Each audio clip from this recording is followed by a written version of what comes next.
Hi! Meron akong, actually dito aking package. Russell. From Shein. Unbox natin kung ano laman nito.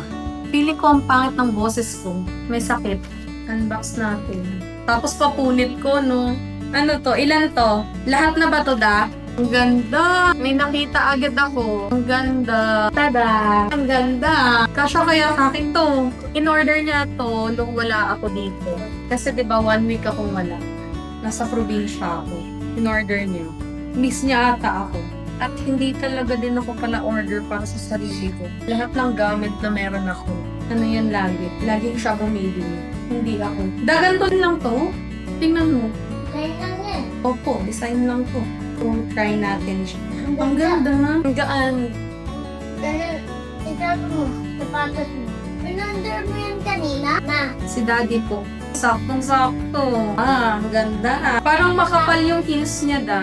Hindi ba ako mahirapan dito? Ma. Puro ano siya, puro pink. Ay, ito black. Ano to? Ano po dito? Black ba siya? Or parang ano size nito? Parang maliit. Para sa'yo. Sukat mo. Meron siya suka. And meron pa. Ay, Kaya sa kaya. parang maliit to. Slow na. Okay, go. Sana kasha. Parang pangbata to ah. Hindi, di kasha. Hindi kasha to. Sana kasha. Ano lang kasi yan? Kasha lagi. Kasha. Ano lang kasi yan? Pagbabae lang yan. Ganda. Grabe naman sa pink. Meron pa, may isa pa. Bag. May jacket pa to? Bag na Ano yan? Meron mo doon eh. yung bag. Ang cute.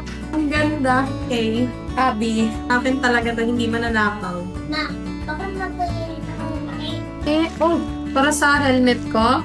Ang ganda. Bumili ka din ng white. Last one. Jacket. Hala, ang ganda ng tela. Dapat talaga ikaw bumibili ng mga damit ko.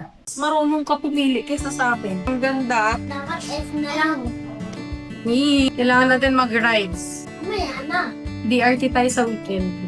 Wala ka rin meeting. Hindi na lang. Sunday na tayo. Ano bang nostalgia birthday? Ganda naman. So, yun lang. Ha? Sukat ko lahat. Ano ba to? Isang suotan? Wait lang. Pause mo muna. Kasi